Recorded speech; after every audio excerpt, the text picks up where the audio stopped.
Lep pozdrav vsem. Danes je naša poslanska skupina na obisku na območju Ptuja, Ormoža, tako imenovani vzhodno-štajerski pokrajini. Imamo preko 20 oziroma preko 25 dogodkov, razdeljeni smo v 4 skupine in pokrili bomo pač po celotno sfero, od lokalne samouprave, gospodarstva, javnih zavodov, tudi področja kmetijstva in pa seveda tudi gledali nekatere investicije, predvsem tiste, ki imajo določene težave. Naša poslanska skupina že v bistvu drugi mandat hodi po terenu.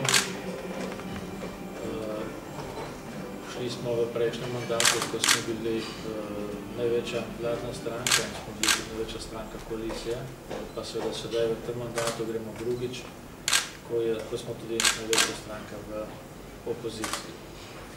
Moram reči, da so razlike, ki jih zaznavamo na teh naših obiskih, kar evidentne, očitne. Mnogi, ki jih srečujemo na teh naših sestankih, pač povedo tudi svoje vtise in dejansko lahko ugotovimo, da je bil prejšnji mandat, pravzaprav mandat, ker je bilo polno optimizma. V tem mandatu pa je bilo najprej nekaj skepse, predvsem zaradi teh kriznih razmer, ki so se preselile v državo. Seveda v tem zadnjem obdobju pa je prisotnega predvsem veliko razočaranja. Razočaranja za mnogih stvari, ki so jih državljani, ki smo jih državljani pričakovali se zgodili, da bodo stvari dejansko postavili na bolje.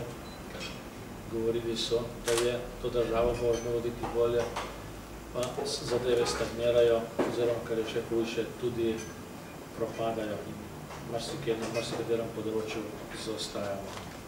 Vse te primerjave, ki so narejene tako s prejšnjimi mandati, kot z sedanjimi mandati, sedanjih evropskih vlad, so takšni, da kaže na to, da Slovenija bistveno zaostaja z vsem tem primerljivim okoljem. Kar zadeva to področje lokalne samouprave, tu je velik problem v teh lokalnih okoljih, kajti marsikje so ti razpisi, ki jih izvajajo državne institucije, imajo izredno kratke roke, samo nekaj dnevne roke za pripravo in za vložitev. In tiste občine, ki niso o tem naprej obveščene, pravzaprav nimajo pripravljene dokumentacije, da bi se na to pripravili. So pa tudi drugi problemi, ko se pravzaprav razpisi izpeljejo, ko se vsi ti projekti oddajo, potem pa dobijo prijavitelji obvestilo, da za delitev sredstev, da za delitev oziroma obravnavo vlog ni na razpolago nobenih sredstev. To pomeni, da so občine naredile ves ciklus, naročile dokumentacijo, pripravile projekte, to se pravi, da so te projekte plačale, potem pa jih obvestijo, da na tem področju ni možno nič narediti. Kar zadeva pa gospodarstvo, pa se tudi to srečuje z velikimi problemi, predvsem s problemi plačilne discipline ali pa nediscipline. Srečujejo se s problemom, ko mnoge firme, namesto da bi realizirale pogodbene obveznosti, gredo enostavno v stečaj in lastniki teh podjetij imajo že na zalogi ustanovljeno novo podjetje, s katerim potem naprej poslujejo. To je velik problem. Prav tako so problematične te poboti, cesije, ker se ti postopki, te izterjave pač ne iztečejo tako, kot bi morali. Nasplošno pa je izredno velik problem v birokratizaciji, se pravi, da se je v tem mandatu ustanovilo veliko novih institucij, postavilo veliko novih regulativnih zahtev na osnovi predpisov ali pa tudi ne. In to je vse tisto, kar enostavno zavira vse te postopke blokira postopke in dela državo na tak ali drugačen način neučinkovito. In tudi ena od zavez, ki smo dali za prejšnji mandat, bo zagotovo posebej posvečena prav področju deregulacije. V prejšnjem mandatu smo veliko tega storili, Slovenija je bila celo nagrajena in v naslednjem mandatu, če bodo tako odločili volivci, bomo tudi marsikaj na tem področju storili. Pa še en problem je, to je problem regionalizacije, predvsem tako okolja, kot je Ptujsko-Ormoško, čutijo zelo pomanjkanje, odsotnost lokalne, te druge ravni lokalne samouprave, kajti zelo veliko sredstev, tudi tistih evropskih, se pravzaprav namensko blokira in se jih potem pod nekim tako umetno ustvarjenim časovnim pritiskom deli raznim privilegiranim občinam. To je podoben primer, kot je bilo na področju ministra za šolstvo in šport, ki so takrat dali skoraj 10 milijonov evrov za športni park Stožice. Ta blokada na črpanje evropskih sredstev ima gotovo neko ozadje in ob iztekanju mandata te vlade lahko pričakujemo, da bodo nekatere občine, ki so za to koalicijo mene, pač prišle na nek privilegiran način do sredstev za projekte, ki jih izvajajo. Če bi imeli izvedeno to drugo stopnjo lokalne samouprave, bi se veliko tega denarja, ki se sedaj centralno razporeja, bodi si preko ministrstva, bodi si preko teh novih agencij, razporedilo na te pokrajine in bi sami upravljali s temi viri in sredstvi in bi ta razvoj lahko zastavili bistveno drugače. Skratka, čutiti je na teh področjih veliko tudi nezadovoljstvo in privilegiranje določenih sredin. To pa za policentrični razvoj, ki bi zahteval neko delitev usode vseh na nek enak način, ni dobro. Kajti nekateri ostanejo kljub težavam na neki privilegirani poziciji, drugi se otepajo z vsemi težavami, ki se lahko pojavljajo. Lep pozdrav in dober dan tudi z moje strani. Mene veseli, da se je danes tega obiska udeležila večina mojih kolegic in kolegov iz poslanske skupine Slovenske demokratske stranke, kjer smo razdeljeni v 4 skupine in bomo do večera, do 18. ure, pravzaprav prehodili celotno območje predvidene vzhodno-štajerske pokrajine. Tisto, kar bi lahko ugotovili, je na našem območju velik problem. To pa je, da občine nimajo sprejetih občinskih prostorskih načrtov. Na območju upravne enote Ptuj, kjer gravitira 16 občin, je žalostna novica ta, da niti ena od teh občin nima potrjenega občinskega prostorskega načrta. Seveda tudi na nivoju celotne države ni nič kaj drugačna situacija, kajti na celotnem območju Republike Slovenije mislim, da je 29 občin, ki imajo potrjene občinske prostorske načrte, medtem ko ostale občine na te strateške dokumente za vsako občino še čakajo.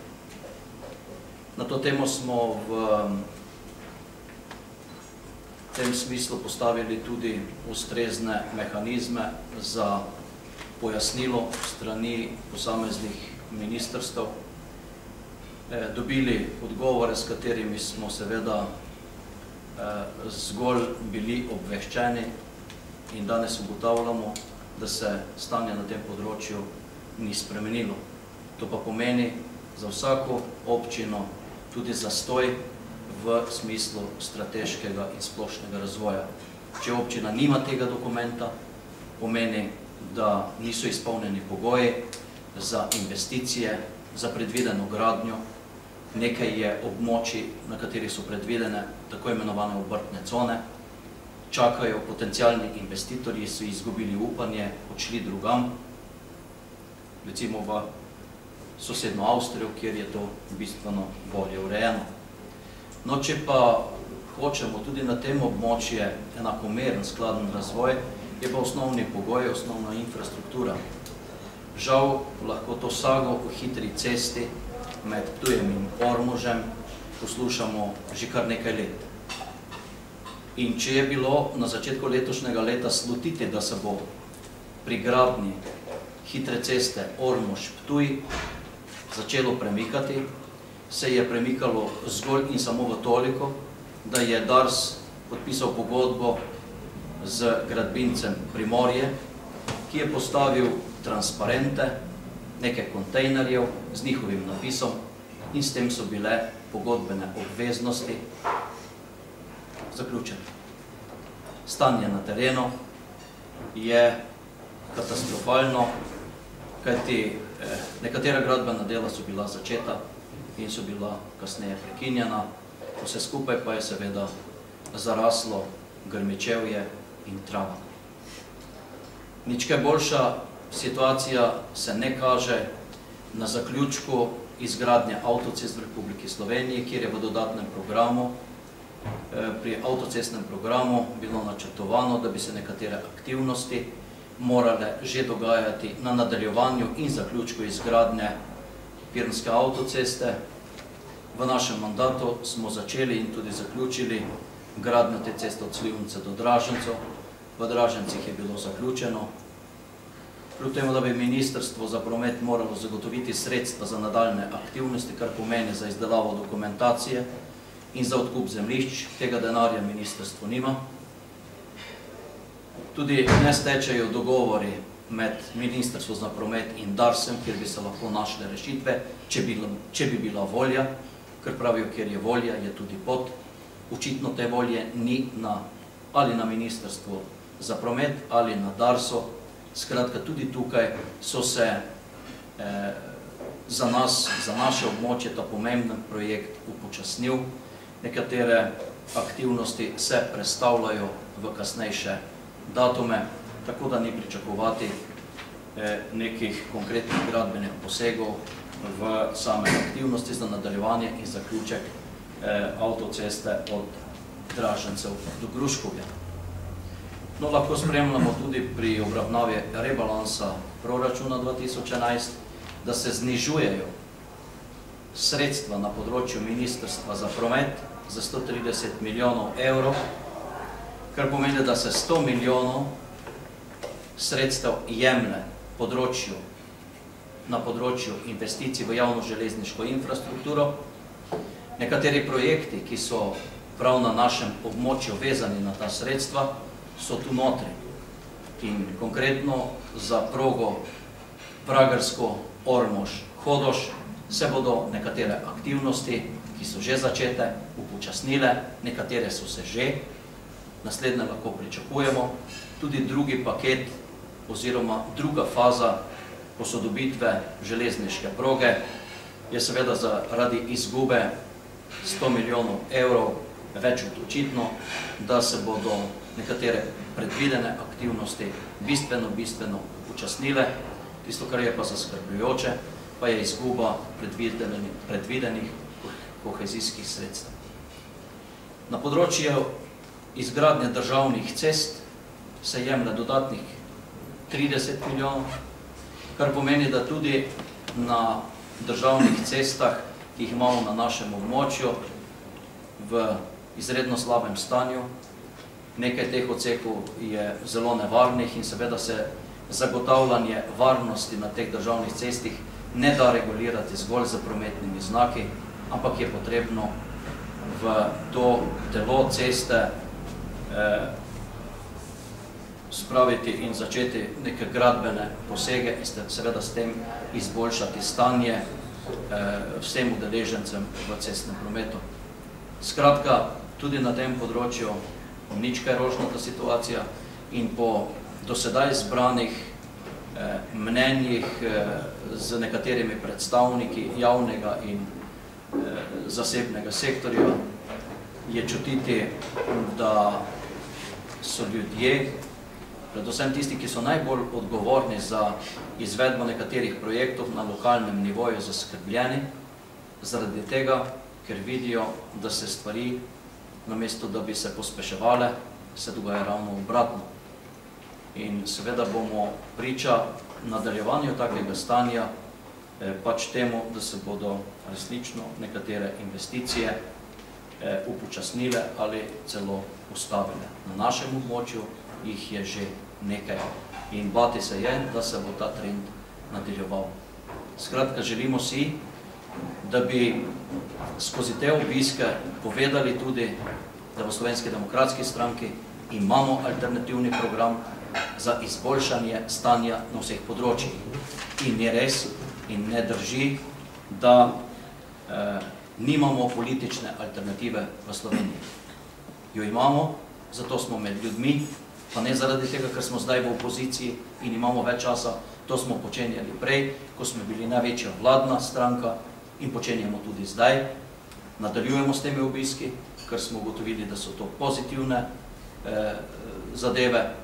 Ljudje na terenu gledajo pozitivno na to, na nas pa je, da bomo s takim načinom dela in sodelovanja tudi nadaljevali. Hvala lepa.